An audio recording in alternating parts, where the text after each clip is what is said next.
biohacking, performance, mastery, mindset.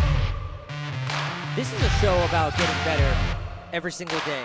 The Hack Life with Joel Levin. Welcome to the show.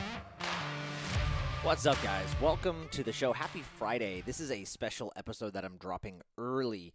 You know, usually on Fridays I like to do a Health Hack Friday episode, but I'm changing the routine this week because I really wanted to drop this important episode this week, and here's why. So I interviewed, and you're going to hear this interview about Life Water from my good friend Jonathan Butts. He was the CEO of a company called Natural Action Technologies, and we're going to get into an episode here that is a little woo-woo. It's going to sound a little almost kind of like unbelievable, I think.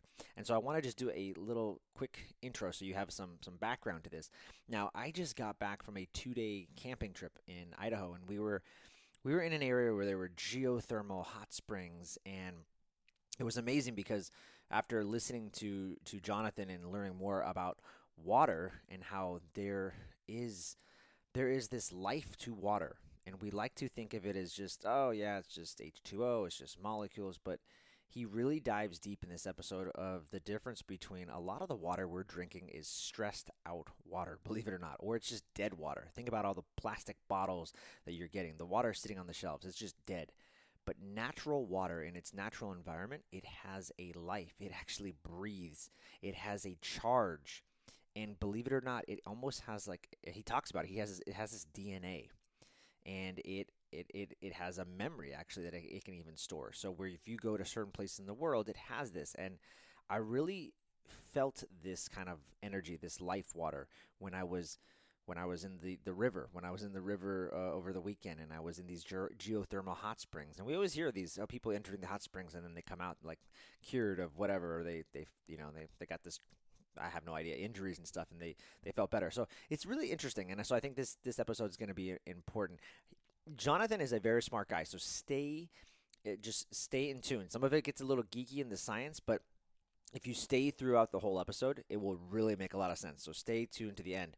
Also, if you're interested in learning more about Jonathan's company, you can go to www.naturalactiontechnologies, and he's got a great website kind of talking about the education of water. You can sign up, become a member for free, and just learn more about water and the difference between life water and the stress water that I'm talking about. And then also, if you're interested in buying some of his technology, because he does home systems, and they just came out with a new shower unit. If you're interested in buying anything from them, Jonathan passed down a coupon code for us. The coupon code is, depending on what products you're getting, it's Joel Evan -10 or Joel Evan -20, depending on how much you spend. So try either coupon and see which one, depending on what you end up purchasing. So hopefully this was helpful. All right, guys, without further ado, welcome my guest, Jonathan Butts. All right, I'm here with Jonathan Butts. He's the CEO of Natural Action Technology. It's a company that takes dormant, dead water and puts life and energy back into it. Jonathan, welcome to the show, man. Thanks, Joe. Glad to be here. Yeah, man. This is going to be a fun one. I think a lot of people, they're thinking, what are you talking about, Joel? What, dead water? This is just ridiculous. Like, what are you talking about? But I got a chance to meet you in person.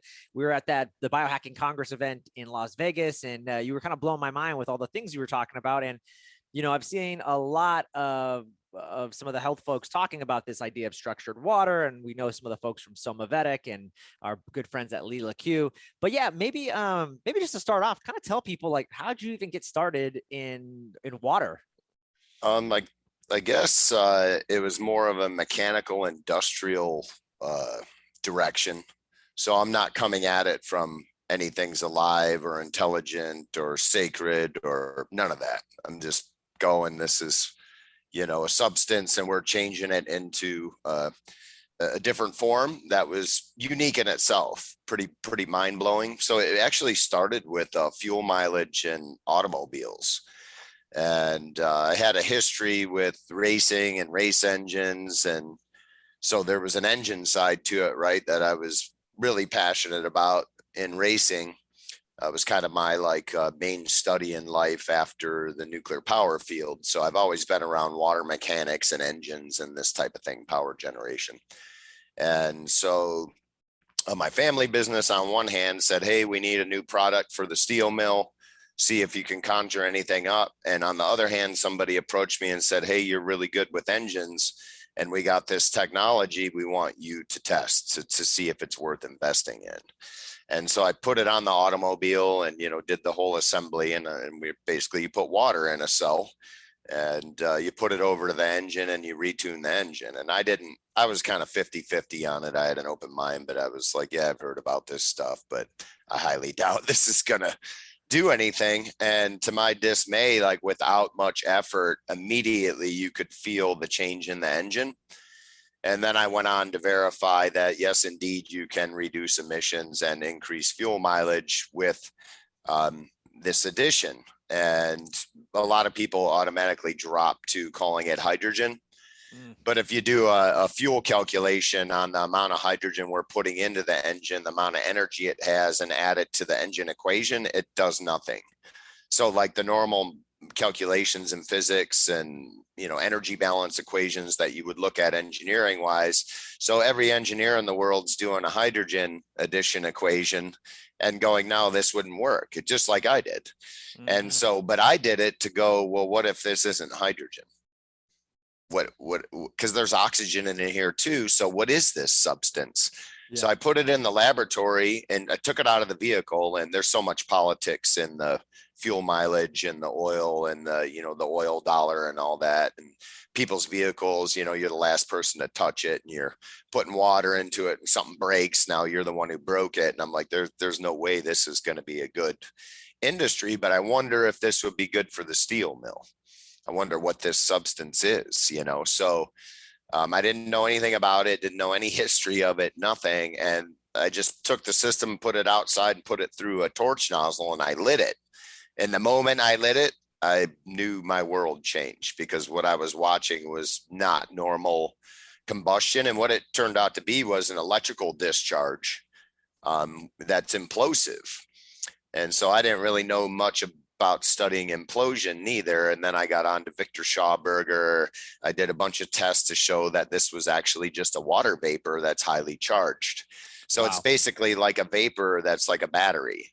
So you put energy into the vapor, and what normally when in all of our science, we're kind of taught to get heat, the energy is moving outward and away from the source, but like radiation, right? That's the type of movement. It's going from a center outward in all directions. And that's the problem with energy efficiency today.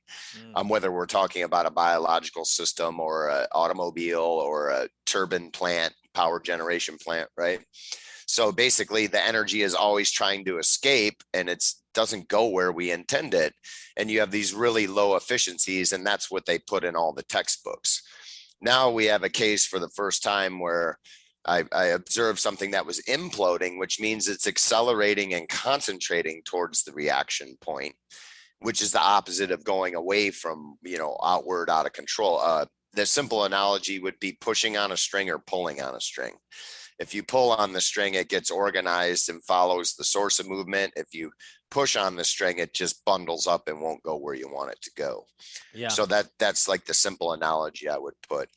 At any rate, I started studying the vibrations in the water, and the water. So we put power into the water, and if it's vibratory, like breathing in and out was a vibration more than like a straight line, like DC, like flat line, like dead. Yeah. And so it's able to vibrate. And not only is it able to vibrate, it takes the energy and alters the incoming vibrations. And it takes a while to do this. So it starts more or less evolving its environment, its input energy. Like just say it was Wi-Fi. What I found, it doesn't care about what vibrations are coming in. It starts altering them and reiterating them. And it does it in almost a musical way. So when you build these things that generate this implosive gas, which turned out to be great for the steel mill, by the way, there's some metallurgical. So basically this water was changing the interaction of metal in the heat interface and changing the structure of the metal. So not only does the water change its own structure, it changes the structure of what it comes into contact with. So at this point, I'm not really studying like human biology or plant biology or water's role in that. I'm just studying straight up electromagnetic behavior in a water interface, which is also how every cell, whether it's plant or biological, is electrical interface, right? So at this time, I don't know. I'm really learning about fundamental mitochondrial behavior or cell behavior. And by the way, the mitochondria is in the electron transfer chains, channels. They're basically round electrolyzers, which means we have like a conductor inside of a conductor inside of a conductor, like the China doll type thing or the Russian doll, whatever, where you have a layer inside of a layer. Yeah. And that's creating vibrations that harmonize so the energy is maximized. And at the end of that ETC, that electron transfer, is the recombination of a proton and oxygen, which is making water again. So this water plasma that, you know, we were bleeding into the engines, and I did the scientific work to somewhat prove, at least 90% prove, that we were dealing with a charged water vapor, not hydrogen and oxygen, not hydrogen, not oxygen, not something new, just a simple natural cycle of really charged water, something similar to what you would describe as a continuous version of a lightning strike in a cloud that drops rain, right? You have a vapor and it's highly charged, and then when it discharges, it turns into a liquid again. And Tesla made some reference to this electrical discharge type also. He called it a brush discharge. And I was also able to reproduce this discharge without water as long as water was connected to it. So I 100% knew it was electrical, like a laser. Yeah. It's a hybrid between a laser and a flame. And it recognized atomic material, meaning if I would change materials, this thing behaves differently with different materials. And so it resonates with whatever material you have, whether it's platinum or gold or iron or cobalt. It only goes to the latent phase change point and it sticks there.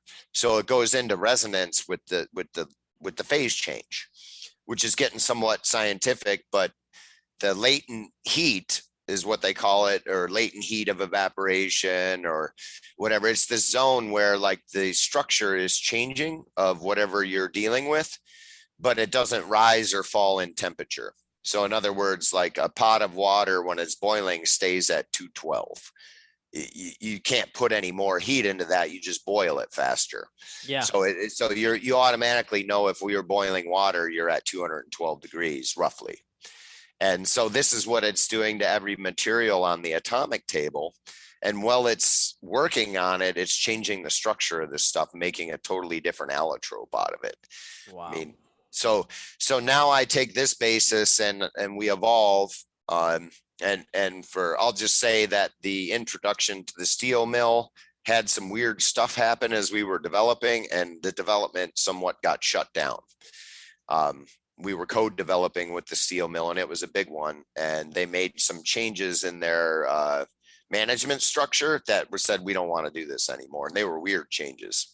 Like electrical guy went to melt and a melt guy went to electrical. And the melt guy's like, I don't know why they put me in electrical. I've been doing this for 30 years. I have zero electrical experience. And I'm standing there and he goes, what happened to that project? And I go, well, they basically canceled it. And he was like, huh, and I don't know if that was intentional or not.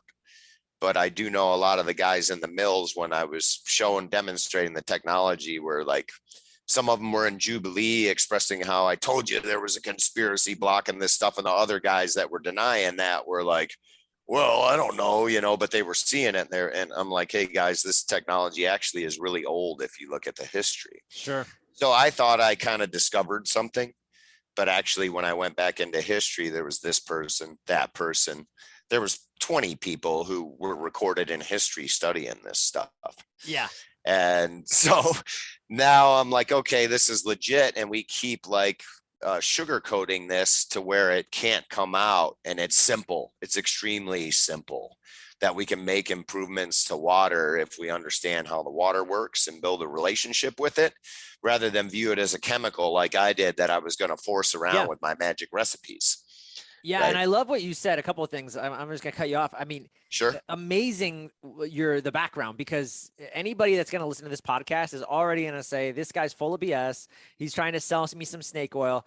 And I love the background, the story of like I wasn't trying to discover this. I was working on this mechanical side. I could care less.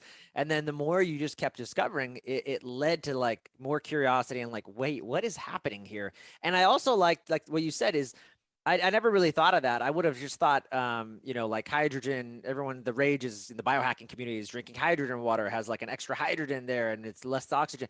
You're like, no, no, no, that's all the same. It's H2O. It's just the different charge that the water is actually getting. So that's fascinating. And then I'm just, okay. So what's the problem then with our current water system right now? Like what the way we all are drinking just regular tap water, or even, and we can probably talk about that later, filtration, or I have a reverse osmosis and I have this, and you think I'm healthy, I'm doing the best, right? I have the best system ever. So, but what's the biggest problem right now with our water system?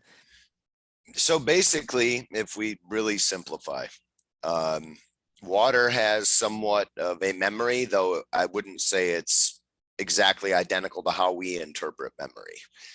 Because you could have like a piece of steel and bend it, and then it has a memory. It changes its structure as you start to stress it.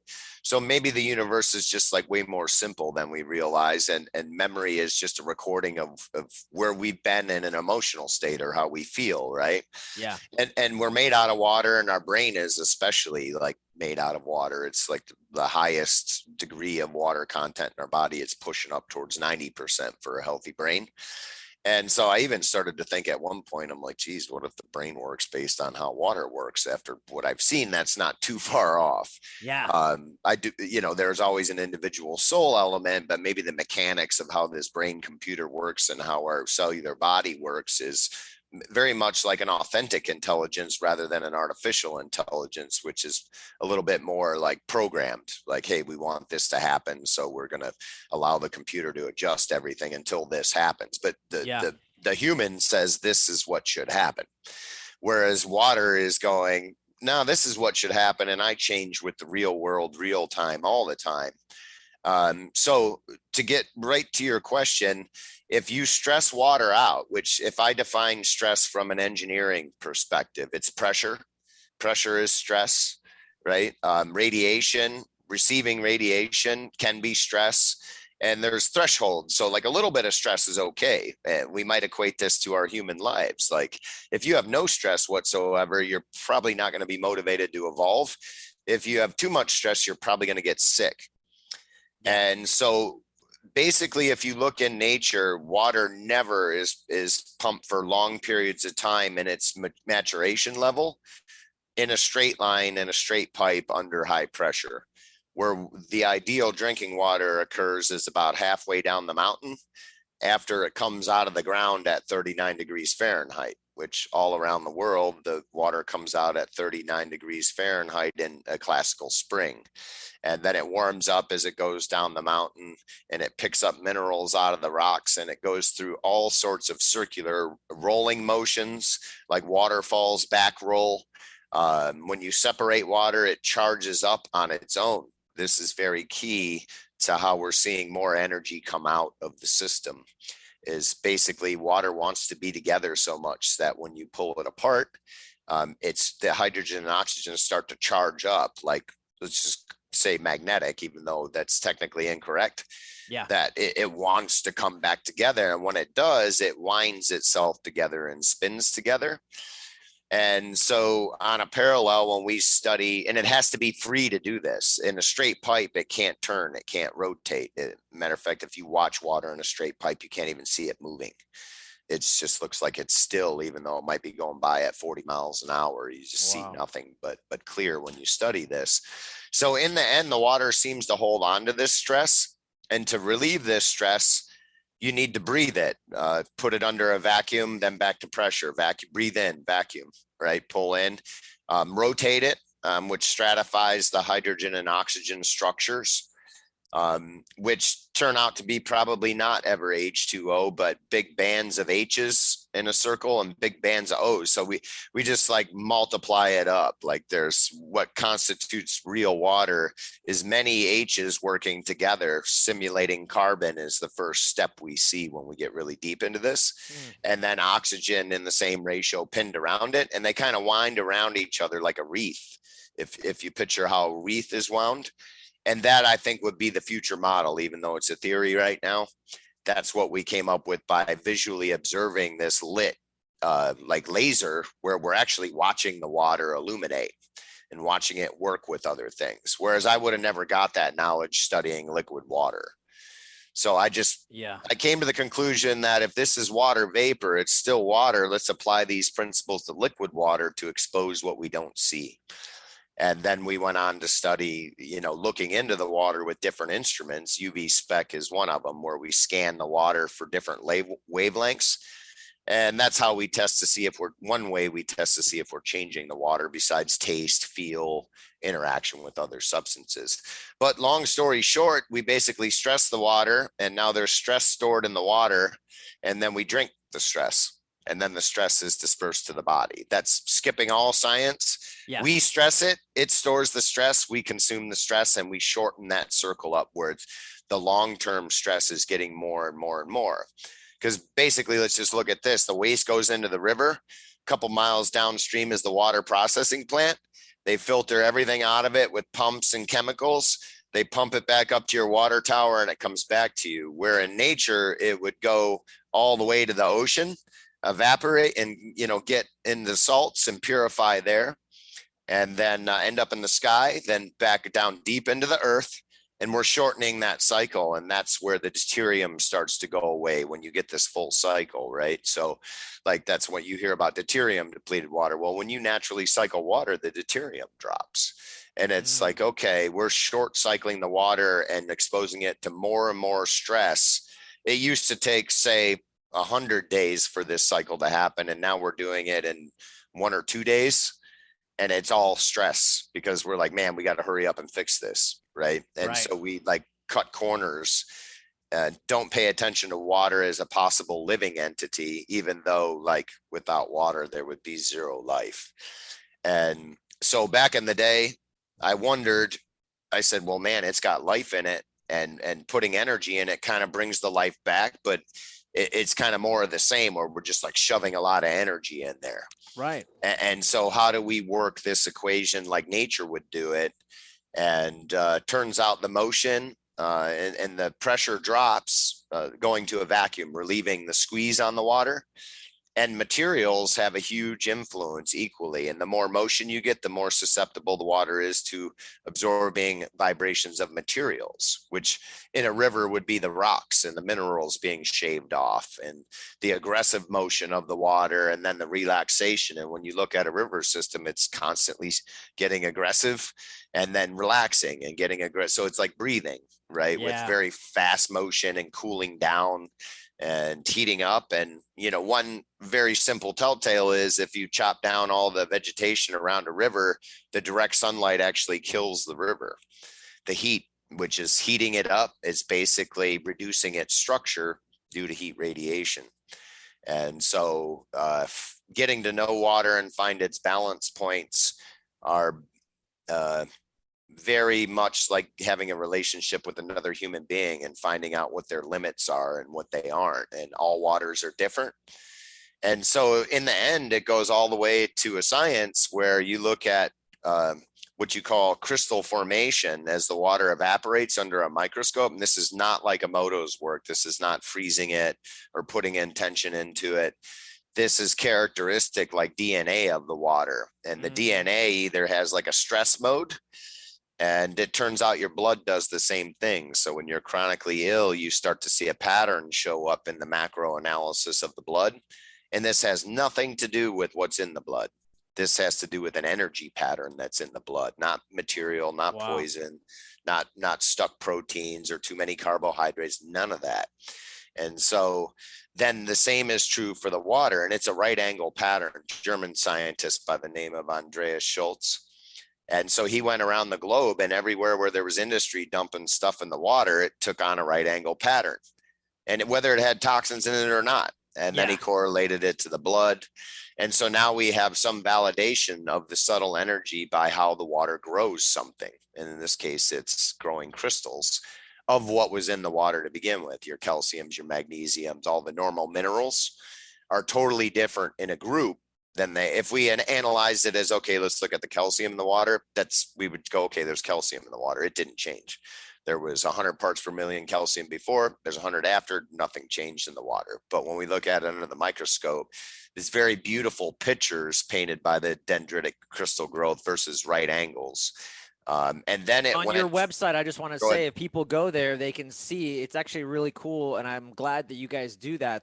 You can see the like hexagonal shapes and how there's like photos of differences of like dead water. And then you show all these beautiful, like just shapes of a more structured or charged water. It's really interesting to see it. And I love that because seeing is believing, and it makes more sense. I think even for you, right? Like very analytical guy going on your, it's like, well, let me research more. Let me see what's really happening. And then when you see it, it's like, okay, there's something different going on here. So if anybody wants to check, go to the website, Natural Action Tech, and you can see some of the studies and stuff that you guys have. Oh yeah. It's super cool because now we have like an identity with water, like water from, this lake and that lake they have their own signature, like DNA and character, and people who are born around that water tend to acclimate to that water, right? Even if it has negatives, people evolve and turn those into positives. And so there's a shared evolution between the two. So if you start caring for your water and you're from that region, like the gift back is that much better, in my opinion, than say if I bought water from like New Zealand. My body might be like, this is new. Even though it might be better water, there's the process of getting to know these unique waters with the body, right? Because of memory, because of buffers. And then in the end of it, in this journey of living water, right? Because you say this living water, it's like, how could this be? But then it's like, wait a minute, nothing will really grow biologically without water. So there's something down in there that really explains things that's fundamental, right? Sacred element, earth, air, wind, fire, water, all these. And so in about 2010 and earlier than that in Germany, a very advanced microscope called the atomic force microscope. And we don't really publish this on the front side of the website, but we do like educational webinars on the back side. And we show pictures and PowerPoints of all this, what's going on. And so on the UV spec, which is what Gerald Pollack does to look at water, and many other people, where we just kind of scan like certain wavelengths into the water, and we go, if there's a reaction, then we have a resonance with this size of wavelength. And to simplify, it'd be like, if there's something 1 inch in the water, I'm going to shoot a 1 inch wavelength at the water. And if it hits, then we know we found a 1 inch object in the water. Right. And so in the end, we see it's nanometer, but I'm just going to say we see a value of 2 in the water. And what they found under the atomic force microscopes is that there was solid cells of water at room temperature. There's nothing else. This is ultra pure water. Forms little round 3-dimensional cells at a unit of 1 apiece that pair up together like couples. And so then you get a sum of 2. And when we scan, we see a huge spike of coincidences of 200 nanometers in this case, really small like cells. And then they assemble to simulate everything we see in biology: red blood cells, spirals, DNA, bacteria, everything. So water is basically, when it's alive, is capable of self-assembling and simulating everything we see in biology. And then when we back test it to find out what was in there, it's 100% pure water. So in the end, we have pictures of water growing itself. That's where science is today. That's not my science or our company's science. That's the collective science of the globe. Is that living water actually grows things out of itself that simulate the beginnings of life. That's so amazing. And even when I was just diving into your website, I was just like, wow, like it made me realize just how connected we all are in this world. And I think what you said in the beginning too, it's like, Yeah, I mean, I just took it as H2O, or I just took it as, yeah, okay, it's water. I drink it. I need water to live. But the more I was diving into the science and what you guys were talking about, I was just like, wow, I almost felt like just humbled by like this such a simple thing, but like how grateful that I am to just be a part of something like that because and what it's really doing. And I'm just thinking how disconnected many of us are, including myself, from nature and what's happening. So it's really cool, and I mean, it's just such an appreciation for simple water, really. I'm curious though, what would you say to like people, that are probably listening to this and they're like, dude, you lost me. Uh, you're talking about I've been drinking Crystal Geyser water for years. I have no health problems. So what's up with that, Jonathan? What do you And what do you tell these people? Crystal Geyser, I really like that water too, by the way. Oh, Uh, okay. so By the basic, way, none of us are affiliated with Crystal Geyser. yeah, but basically, when you take water out of its in normal environment, whether it's coming into your home as a pipe or whether we buy a bottle of bottled water that's good, like we're Yeah, talking about, as it goes through that process of being bottled and trapped and kind of plastic's really not a natural container. And I don't get worked up about like knowing what I know about water, about like all this minute stuff, like, yeah, you got a little plastic in your water. Now you're going to lose your testosterone. Your life's going to be ruined. So you got to yeah, buy this type thing, right? Good water has the ability to work with your body and work with toxins, right? So in the end, basically, these devices, which we call revitalizers or water structuring units or water vitality units, took off in the history of Victor Schauberger, who is just excellent at the macro subjective analysis of water. He was a forester. Highly recommend, for a good read on getting deeper into this, yet in a not too much of a scientific way, more of a philosophical, subjective way, yeah. about his relationship being a forester and what he learned from older cultures. So a lot of the stuff we're talking about today was handed down through the Amish communities and the Hutterite communities, and like they all and biodynamics and Rudolf Steiner, right? They were all doing this as part of their earth health to human health mechanisms, and it's they make a good argument if you have the real experience with the different ways of growing things, a mechanical way versus more like a Native American way, where you're honoring what's growing and interacting with it like it's all alive. Yeah. Which water is a good bridge there, in my opinion. But more or less, it has a benefit and it has distinctly different behavior, and it's practical and it's more spiritual or subjective. So there's both. Like a good water revitalization unit, like your shower will probably hardly grow mold anymore. And the Mm. scale buildup will be softer, not harder. It won't take anything away, but when you go to wipe it up, it's soft. And so it tends to wash down the drain, or your body's now has calcium that it can absorb. Whereas before the calcium was dominated by the stress of the water, and the water was squeezing the calcium, making it more like concrete, Mm. and your body can't break that down as well. So basically there's a very rapid change in the properties of the water by relieving the stress. And that's what these devices tend to do, is relieve the stress in the water.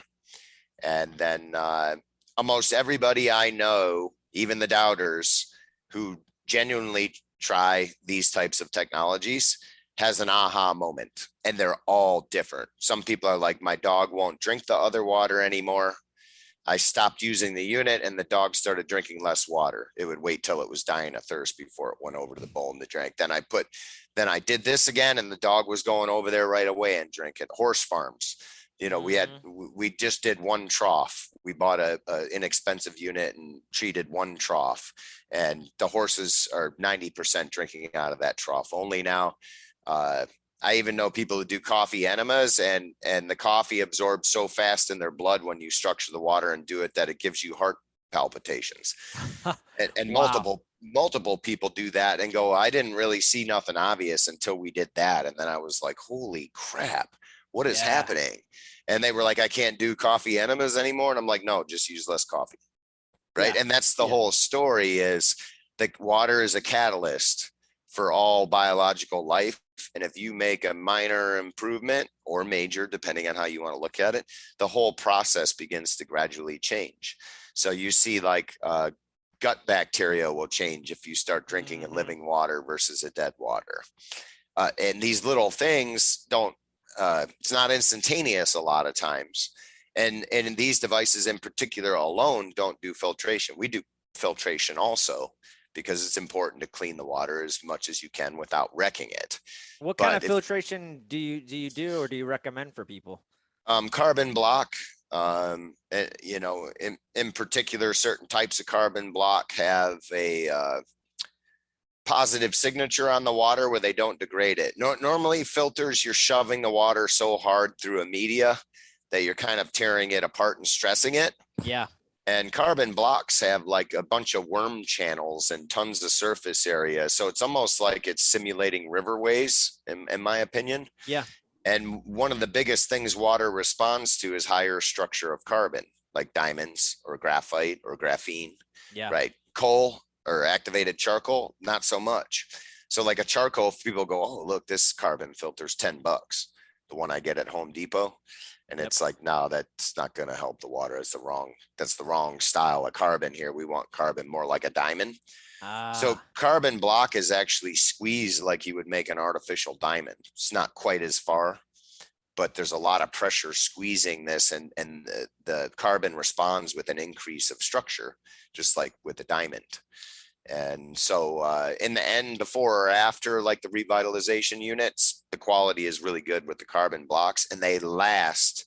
This is the major difference. Most filter companies test their filter right away and they don't subscribe to like the test batteries that are end to filter life, because if they did, you would see the filter wasn't really working that good anymore. Yeah. And the carbon blocks sometimes will last for, I've had mine for almost 3 years and I haven't noticed a single.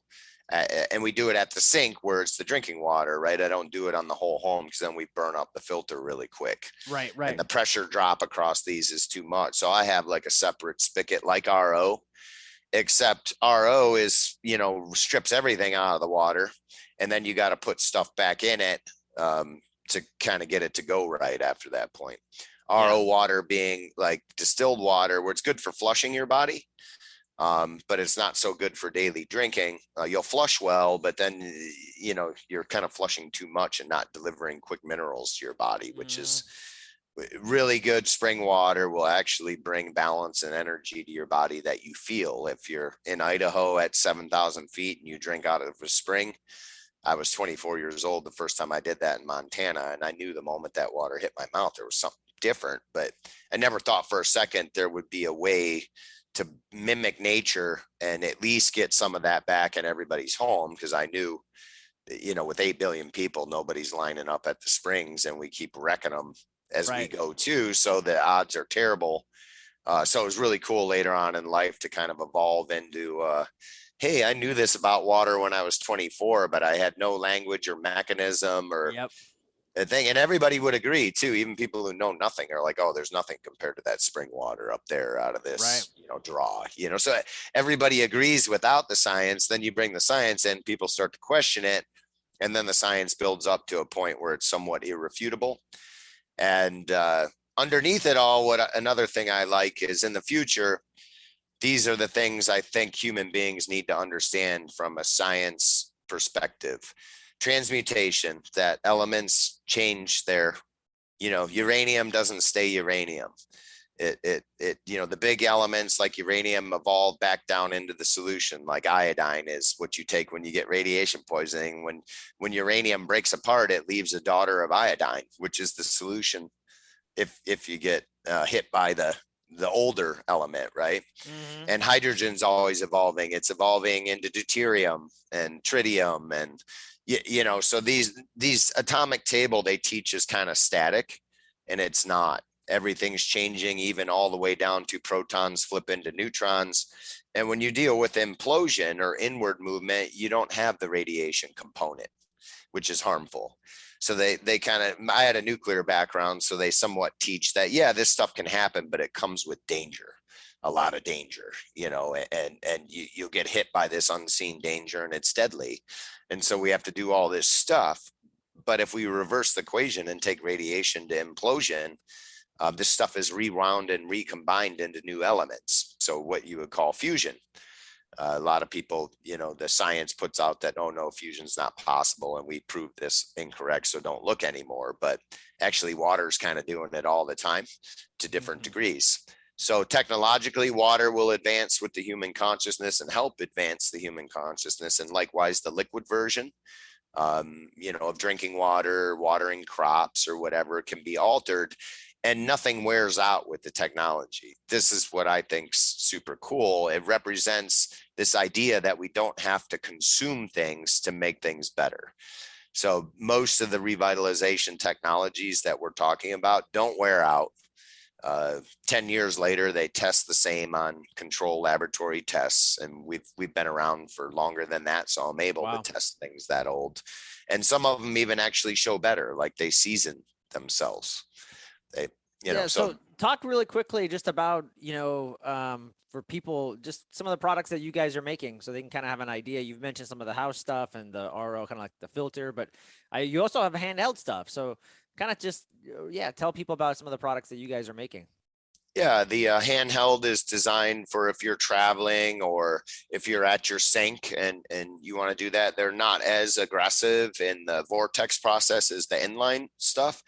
But nonetheless, when we were talking about Schultz's work and the star patterns versus the square patterns, the picture on the website, those tests were done with the portable. So typically we take our weakest flowing device and run all our tests with it. If we have any material changes or we're developing, how can we do this better than we were doing it? So the portable device is basically a funnel with what is called a flow form in it. And the flow form has ingredients where we make a dielectric or a semiconductor, which is basically small conductors in an insulator mixed together, right? Your computer crystals and switches are the same thing. You take glass and you put specks of silver in there, and now you can get a semiconductor, to oversimplify. And so you pour the water over this semiconductor, and the surface layer has a spin reaction just from turbulence. And so there's a series of spheres in there. So a geometry, if you will, that somewhat, people say it simulates rocks. So I don't, kind of and kind of not. It simulates some vacuum geometry or separating the water and coming back together again, like a rock sitting in the middle of the stream, like blocking flow. If what happens is you get a left and a right spin as the water goes around that rock, and that opens up the water and clears memory is the theory behind that. There's good basis for it. And then it picks up the properties to just what degree of structure, right? So we use shungite as one of the additives to the dielectric. And the shungite is actually what they call paramagnetic. It comes from the North Pole in Russia. And I demonstrate to people all the time, we take a magnet in this form of carbon, basically sticks to a magnet. And so you have some magnetic properties going on dispersed throughout the flow form. And some of our more advanced units actually use special arrangements of magnetics to further add life force charge to the water. So that's been my fun, is studying all the history of this stuff, which none of it's new. Yeah. None of it. The further I go back, the more I find people really looking at this stuff. So a lot of my studies go to the late 1700s, when the scientists were really clear in mind and had pure observation, because they didn't have all these engineering equations telling them how everything was going to come out. Yeah. And so they were making the equations, and the equations they were making are different than the equations we have in physics today, meaning I'm pretty sure somebody lopped off the other half of the story because there was people raising their hand going, wait, that's not what I said. There's this other side to it. And, the dictionary and the educational system at the collegiate level all the way back then was like, no, we're not going to allow this. They just scrubbed it. They just scrubbed it all out. Sure. I mean, you look at Tesla's Tesla's work. He's about to tell you something, and it's like, no, there's no answer. It was scrubbed out. Yeah.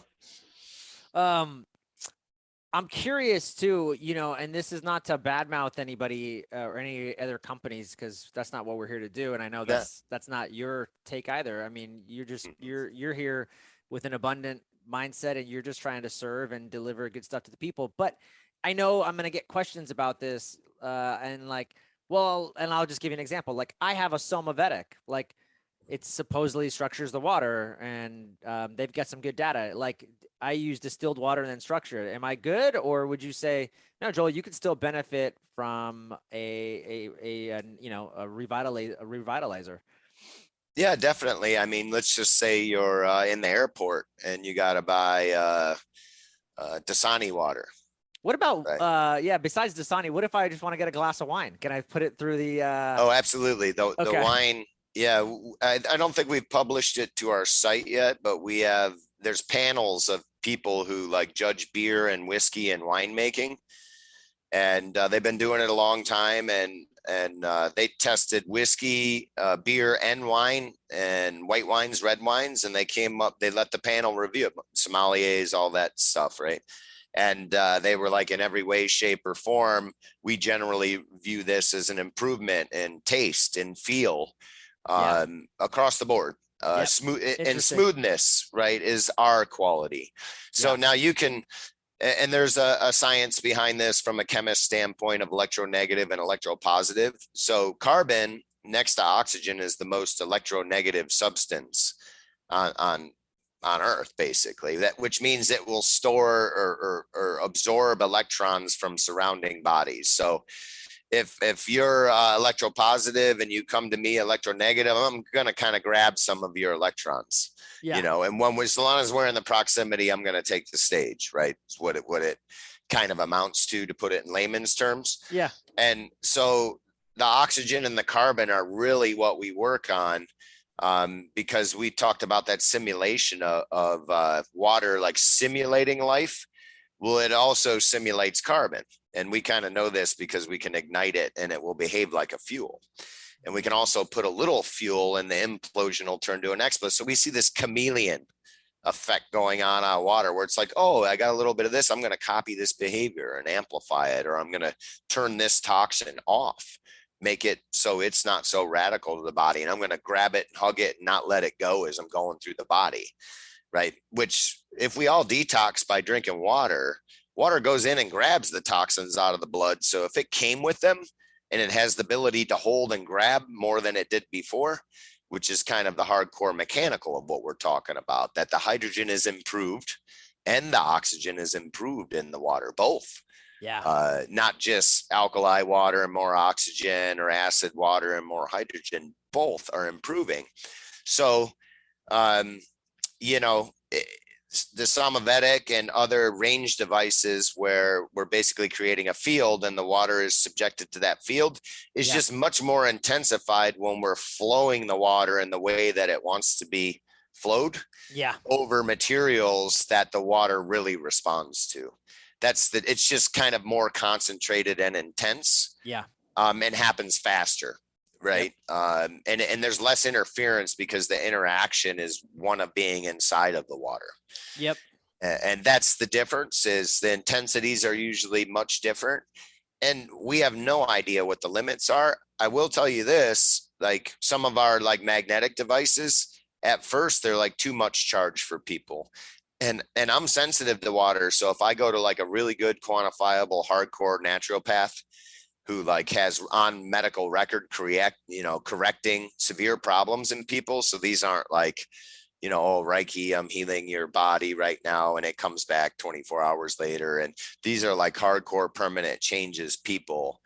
And so we develop with human sensitives more than anything. The human body is the best instrument. So Yeah. we use them for development. They detect the differences better than our machines.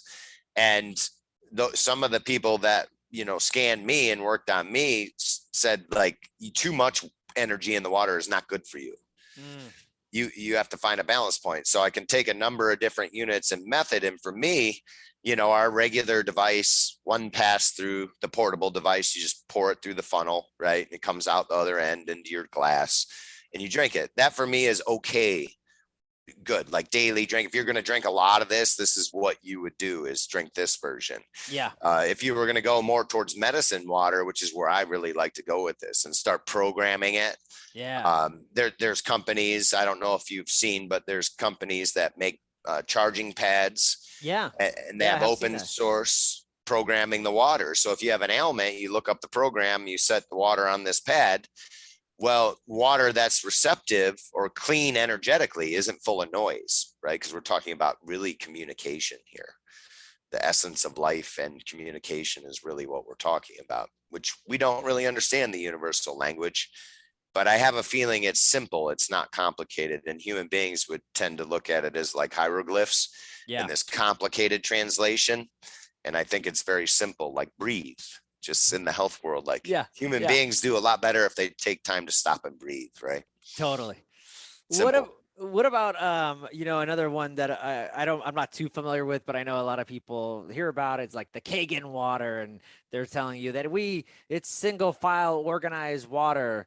Is there any data to that? I know you're smiling, but it's like, does that even make sense, or are you just more like, Could sure, it might work, but you don't need all that.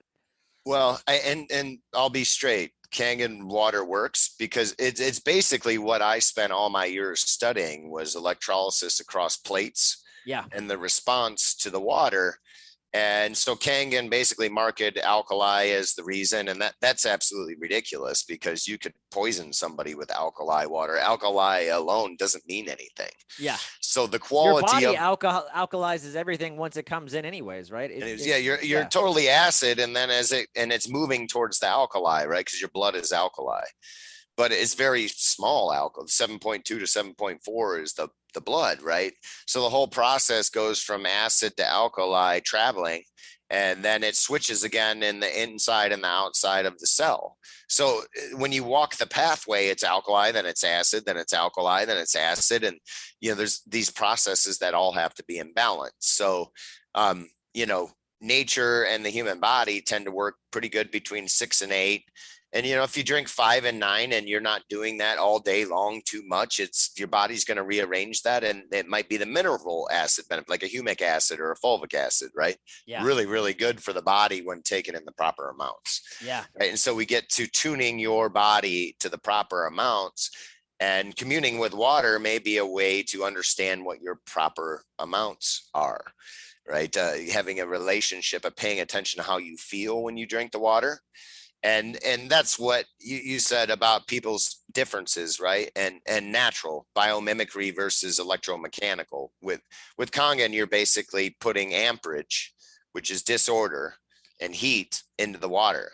At the same time, the water is absorbing other elements that are positive. And in the end, the reason why alkali Kangen water works is because they're favoring the oxygen side, and the toxins are binding to the hydrogen side. So classically in water, hydrogen is kind of like your garbage man, but you want your garbage man to be good. Like, you don't want them to show up and dump half of your can on the lawn as they're putting it in the truck, right? So you need both. So marketing tends to oversimplify and lean on one or the other. And then your average person calls that a science, and they go, well, I thought alkali water was good for me. And it's like, certain types of it are. And certain types of acid water are good for you. And a good water can get in a line if it needs to. Like they talk about, it gets in, there's Russian science that says, it gets in this line so it can travel through the aquaporines. Nobody's actually ever done a study to totally prove that in any way, shape, or form yet, even though we talk about how would we do this study. We were actually working with doctors in Manchester University prior to COVID, and they were wanting to run this test, but they were going to look, they didn't care how the water got in the cell. What they were going to study is the mitochondrial function and see if the efficiency improved. Because they're like, in the end, the cell needs to work better. If the cell works better with this water, that's good for everything and all things as far as the body regenerating themselves. And the reason why they wanted to do that is because they saw that behavior in the water revitalization process. They don't always see that through filtration. Matter of fact, with the kidney patients with RO water, they see a lot of problems. Wow. And so one of our guys who came to work for the company basically said it didn't heal my kidneys that were failing, but man, did it make my after dialysis process a lot easier. The cramping was way less. I had more energy, right? And so, the doctors that are on the cutting edge see that the RO water being reinfused with potassium and sodium like they do, they rebalance the electrolytes and do all this analysis of the blood during dialysis. They're basically starting to recognize that the water's off, and the Native Americans recognize no matter how much we clean the water, it's still not right. So there is a human connection consciousness that is felt by this, and it's not for everybody. We have a really good open return policy in 90 days. We don't hassle people at all. We just like to know what their reason is so we can learn from it to see if we can get a broader bandwidth, but it's at 98, 99% non-return. And these items aren't inexpensive. It's not like they're $20, right? These are significant items that people would be highly incentivized to return. We do have issues with people over claiming what the results will be, and we get some returns from that. And in our sales, deal. And to me, water is the binder of all things, to harmonize all things, not the thing that solves your problems directly. That's my take on it. I wanted to ask, any exciting projects that you're working on right now?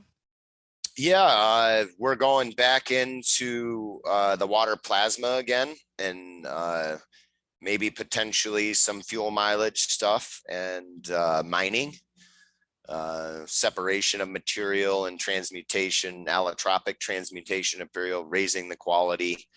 We're starting to tap into a little bit of over unity energy systems, which those are kind of pinned down by science right now. So science says the best you can get out of a system is 30% in the engineering cycles. And really what we get is like 10 or maybe 20. And so there's a lot to go before we even break the sound barrier, if you will. And overall, it just has to do with the state of the planet. And I'm not one of them people like, oh my God, CO2 is going to kill the planet overnight and we're all going to die. I'm not a fear-based guy at all. I think that's all sold because a human being or a plant or water in fear or in stress, let's change the language. So the plant, human, or water in stress cannot epigenetically evolve because it's in survival mode. This is what they talk about with your nervous system, the parasympathetic and the sympathetic. When your body goes into stress, it can't evolve anymore. You can't adapt to the Wi-Fi. If your body's de-stressed, I'm confident with what I've seen that the water will actually adapt to the Wi-Fi, suck it in, absorb it, rearrange it, and call it a positive energy change in the end if we're forced to be faced with. Is it the best way to do it? No. In my opinion, there's other ways to communicate. Tesla talked about these submarines represent these other ways to communicate that are non-harmful because they use natural earth frequencies. So again, copy nature. And so if we travel our communication like Tesla did on a low frequency like the earth, it's low power and it can carry more information per unit cycle too. So, I mean, everything just got really backwards on it. And I tend to look at it like, hey, the universe likes to keep it fun for everybody. And this stage and this scene was, hey, let's do everything backwards for a few hundred years and see what happens. And now we're like, hey, just do it the opposite and it'll start to correct itself and believe that nature is powerful enough to correct herself. And that the universe doesn't want to destroy us all. I want to run into some lightning questions. But lightning round questions. But before I do, anything that I didn't ask you that you wish I had? No, I mean, it gets more technical as we go, but I was probably technical enough. So you were pretty technical today. I almost feel like I'm going to have to go back and not dumb it down for my audience to say that anybody's dumb. I got to dumb it down for myself and say, okay, what did he say? But this was some high level stuff. I think it's definitely gives, I mean, it just really shows this is beyond just some filtration system. And I hope people at least walk away with that and go, wow, this this guy made me curious about water, and I want to learn a little bit more. And you guys have actually a really great website, and people can become members, and actually you have a whole learning portal. So it's really neat, like what's offered to people too. So I get real deep into some practical charge conditions and health, human health and plant health. So we've had like research farms. So we're not just metadating or reading other people's stuff. We're actually hands-on doing the work ourselves to verify older systems and bring them modern, because we've advanced in some ways. And if we use our advancements with the old principle knowledge, there's really good help in there for, how to help balance the human body's energy and how to measure it. It was simple, cost effective, cheap stuff. Yeah. What it really means, what most people don't know what pH means. Yeah. We talk about it all the time, and, I would say pH means speed, just to give people a little hint of how it all boils down. Alkali is the brakes on a race car. Acid is the accelerator. And if you want that car to go around that track fast, you need good both. That's simple. Yeah. If somebody says, hey, we just got brakes, I'm like, yeah, you're still sitting there and bored. Yeah. Where's your accelerator? So simple boil downs, but some very more sophisticated, deeper understanding in it. And those are in the webinars.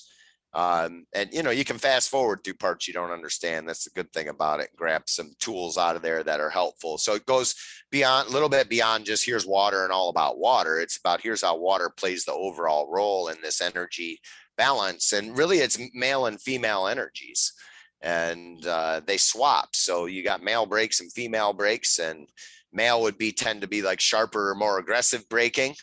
And that you did some turns you do that and some turns you don't. So there's this endless technique and style. And I think for human beings to get closer to their soul and not have it drift off into theology so deep that it's confusing, that water is probably one of the best ways to get a better relationship with your own soul and the earth itself.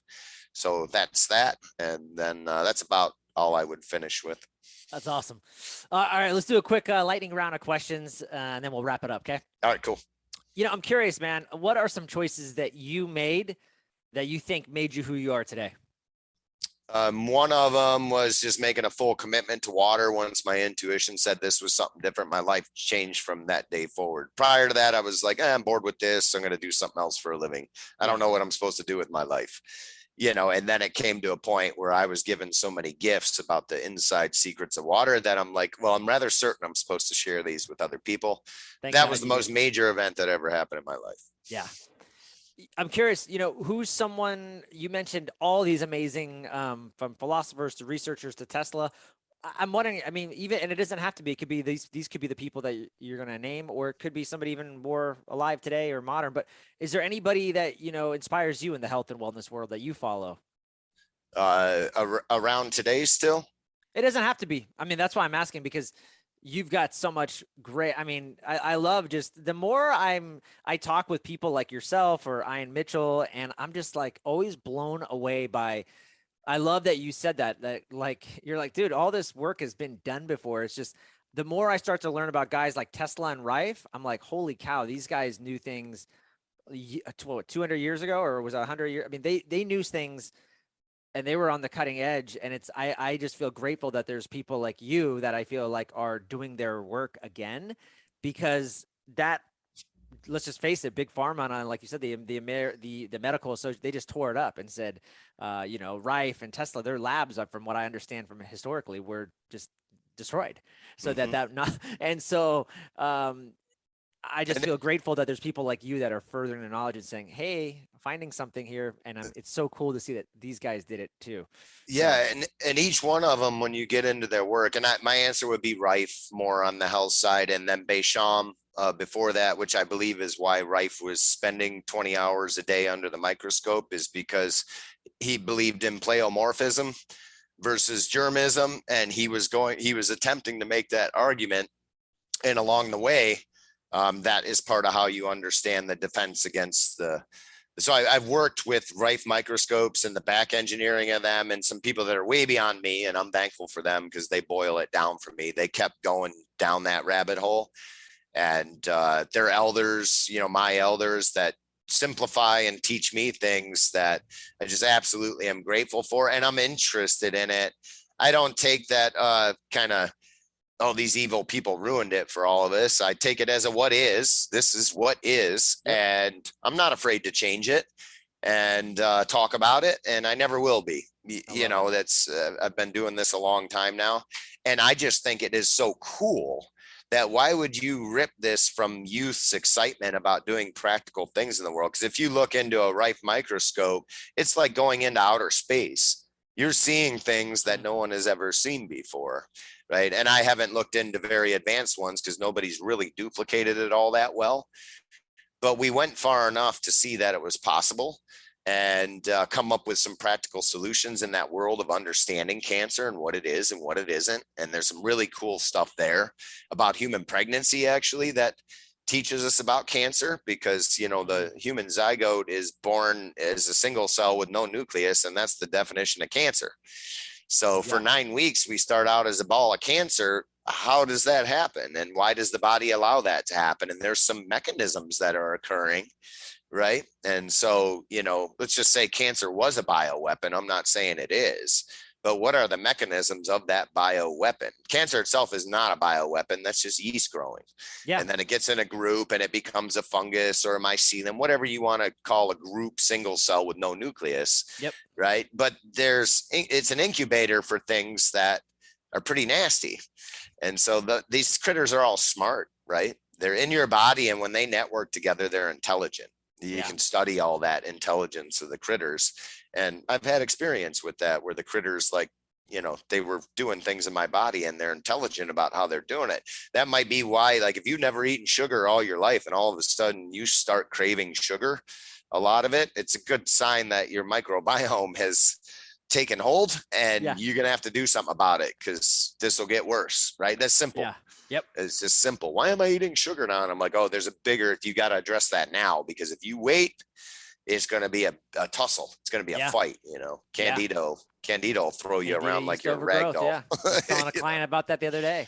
We were talking about sugar cravings. I said, well, you might have something else going on, but let's talk. Yeah. Yes. So Rife. Royal Raymond Rife. Yeah. Yeah. You dropped some good ones already, but any books that you'd recommend someone read that, you know, had a huge impact on your life? Yeah, I would say Victor Schauberger's books, because they're not full of math, and it's more subjective and philosophical in this field, right? I got a couple of other guys in race engines and stuff where I really dig their stuff, but staying on topic, Victor Schauberger, and Callum Coates is who does the translation, because Victor didn't speak English. And he was very careful to not screw up the translation over the years. And he dedicated his life to sharing what Victor Schauberger got. And I'm very dedicated to bringing it to practical implement. Yeah. And awesome. his books are really great to read on the depths of water and how nature works. So you have Nature as Teachers. You know, there's about 4 or 5 books that are written, and any one of them's all the way into free energy, so-called free energy. Water will play a role in that too, going into the future, more efficient energy systems, as I like to say. Yeah. And then, you know, any rituals or hacks or practices, anything that you do like on a regular basis? I'm curious. I do pretty much live on dosing of what we call our carbon gene unit to start the day. And I'm a big tester with myself. So even though I know things work, I'll stop doing them for 2 months and then go back to doing them to look at what's going on. I do that with all my animals too, even though I probably shouldn't. You know, I'll take them off the good stuff for a month and I'll go, yep, that thing's going downhill again. And I'll put them back on, usually like sick animals, you know, chronic, you know, stuff where you can test well. So all my animals historically either hit an age or a point where they became chronic with something. So I even had a dog that would help me develop water, because she would approve certain waters or not when I would lay samples on. She was 100% aware of what I was doing. Yeah. So when I was doing lab tests at the home lab, she would sit behind me and just stare at my head until I laid the samples down on the ground, and she would pick one of them. Right. So super cool there. My ritual is basically with the carbon gene, which has a built-in magnetic array, and it has, it's like it built as an incubator for the water, like depth chambers, like they're starting to build them out of shungite now, where you go inside and you deprive yourself of senses and get quiet in water. Yeah. And so a lot of the depth chamber manufacturers call us and they want to know, well, what if we lined it with shungite? That blocks radiation more effectively. It also has an effect. Absolutely. That would be a great thing, in my opinion, for a depth chamber.